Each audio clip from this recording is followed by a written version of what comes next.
আজকে আপনাদের সামনে যে কাহিনীটি উপস্থাপন করতে যাচ্ছি সেটি হচ্ছে পাপিষ্ঠ ফেরাউন এক সময় সুউচ্চ একটি প্রাসাদ নির্মাণ করেছিলেন মহান আল্লাহ তাআলাকে হত্যা করবার জন্য, নাউজুবিল্লাহ। এবং কি হয়েছিল তার সেই সুউচ্চ প্রাসাদের শেষ পরিণতি। ভিডিওতে আরো থাকছে ফেরাউনের স্ত্রী হযরত আসিয়া রহমতুল্লাহ আলাইকে কিভাবে নির্মমভাবে হত্যা করেছিল পাপিষ্ঠ ফেরাউন। ভিডিওটি ভালো লেগে থাকলে অবশ্যই একটি লাইক করে কমেন্ট করতে ভুলবেন না। এই রকম ইসলামিক কাহিনী পেতে অবশ্যই চ্যানেলটিকে সাবস্ক্রাইব করে পাশের বেল আইকনটি বাজিয়ে রাখবেন।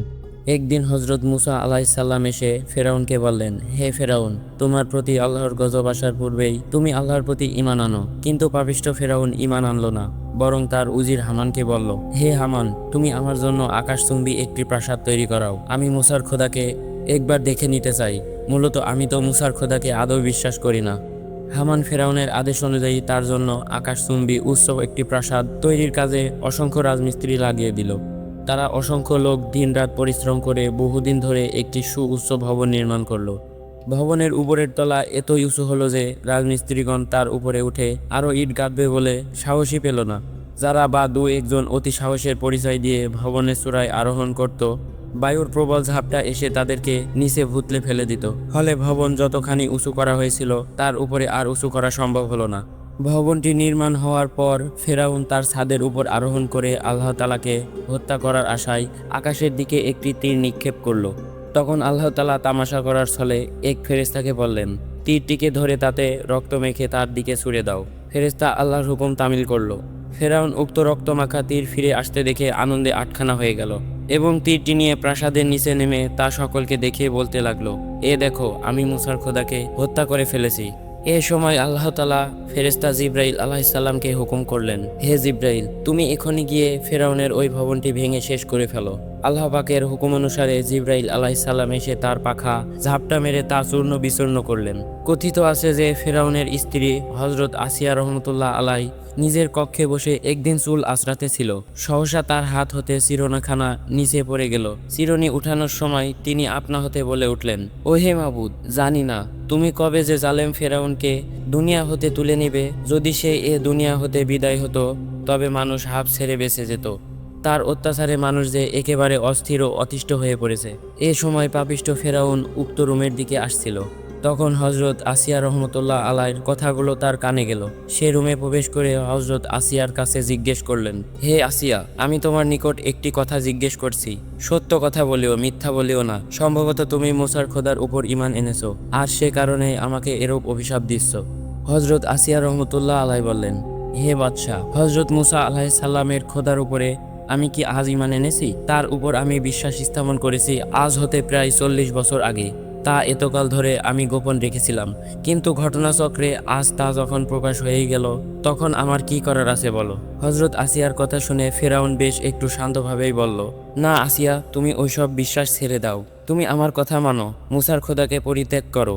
আমি তোমার জন্য একটি স্বর্ণের অট্টালিকা তৈরি করে দেব। হযরত আসিয়া রহমতুল্লাহ আলাই জবাব দিলেন, আল্লাহ তাআলা আমার জন্য বেহেশতে ইয়াকুত ও জাওহারের বালাখানা প্রস্তুত করে রেখেছেন। আমি তোমার স্বর্ণের বালাখানার জন্য আদৌ ললায়িত নয়। তখন ফেরাউন বলল, আসিয়া, আমার কথা না শুনলে আমি কিন্তু তোমাকে কঠোর শাস্তি প্রদান করব। হযরত আসিয়া জবাবে বললেন, তোমার যা ইচ্ছা করতে পারো, আমি হযরত মুসা আলাইহিস সালামের ধর্ম কিছুতেই পরিত্যাগ করব না। হযরত আসিয়ার এরূপ নির্ভীক সুদৃঢ় মন্তব্য শুনে ফেরাউন তার অনুচরদেরকে আদেশ করল, তোমরা আসিয়ার শরীর হতে পোশাক সমূহ খুলে নিয়ে তাকে শীতভাবে শোয়ায়ে তার হাতে ও পায়ে এবং শরীরের অন্য জায়গায় পেরেক মেরে দাও। অনুচরগণ একান্ত অনিচ্ছা সত্ত্বেও ফেরাউনের আদেশ পালন করল।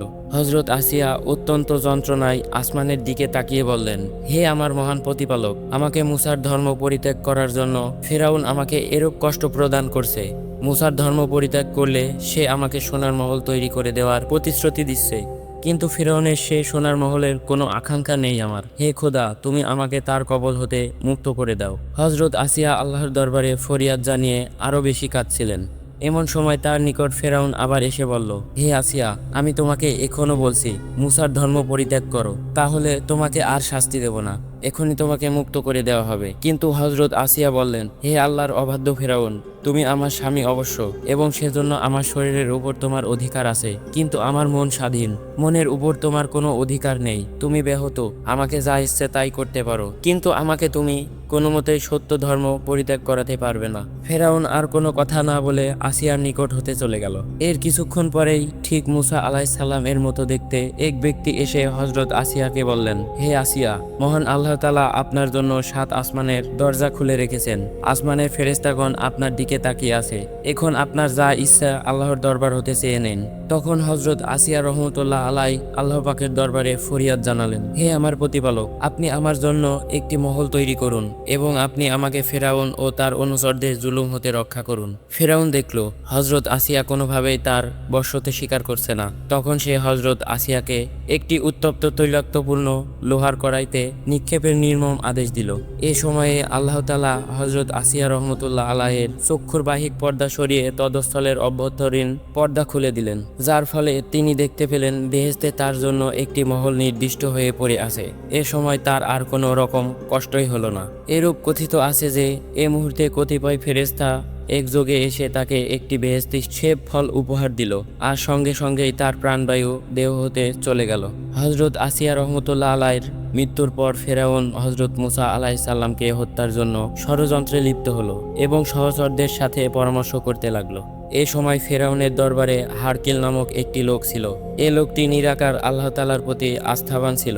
একদিন হারকিল বলল, জাহাপানা, আমি উত্তম রূপে বুঝতে পেরেছি হযরত মুসা আলাইহিস সালাম প্রকৃতপক্ষে আল্লাহর নবী, কাজেই তাকে হত্যা করা কোনো অবস্থাতেই সম্ভব না। অতএব আমার মতে আমাদের বাদশাহ হযরত মুসা আলাইহিস সালামের খোদার প্রতি ঈমান এনে খাঁটি ধর্ম গ্রহণ করা মঙ্গলজনক। একথা বলে হারকিল দরবার কক্ষ হতে চলে গেলেন। ফেরাউন তার প্রতি ভীষণ ক্রোধান্বিত হলো, কিন্তু তার কিছুই করতে পারেনি।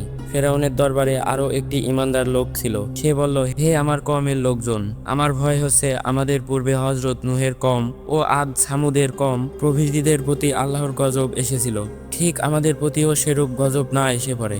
যদি তেমনি গজব এসে পড়ে তাহলে আমাদেরকে কেউই রক্ষা করতে পারবে না। কিন্তু এসব কথার প্রতি কেউই কর্ণপাত করলেন না। শেষ পর্যন্ত অবস্থা এমন পর্যায়ে পৌঁছালো যে তারা সবাই মুসা আলাইহিস সালামকে হত্যা করার সুযোগ খুঁজতে লাগলো।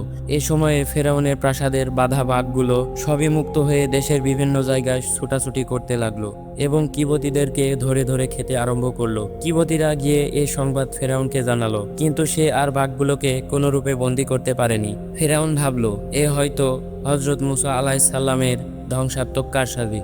পক্ষান্তরে হযরত মুসা আলাইহিস সালাম কিছুদিন পর পর গিয়ে বাদশাহ ফেরাউনকে ধর্মের পথে আহ্বান করতেন আর তাকে আল্লাহর গজবের ভয়ও দেখাতেন। সাথে সাথে তিনি কিবতীগণকেও সৎপথে আহ্বান করতেন। তারা তার আহ্বানে কোনো গুরুত্বই দিত না, ফলে মাঝে মাঝে তাদের উপর নানা প্রকার বিপদ আসতো। যখন তারা বিপদাপন্ন হতো তখন হযরত মুসা আলাইহিস সালাম এর নিকটে গিয়ে বলতো, হে মুসা, যদি তুমি তোমার খোদার নিকট বলে আমাদেরকে এ বিপদ হতে উদ্ধার করতে পারো তবে আমরা তোমার খোদার সত্য ধর্মের উপর ঈমান আনবো। কিন্তু হযরত মুসা আলাইহিস সালামের দোয়াতে যখনই তারা বিপদ মুক্ত হতো তখন তারা বলতো যে আমরা আমাদের খোদা ফেরাউন ও অন্যান্য দেবদেবীর দয়াতেই বিপদ মুক্ত হয়েছি।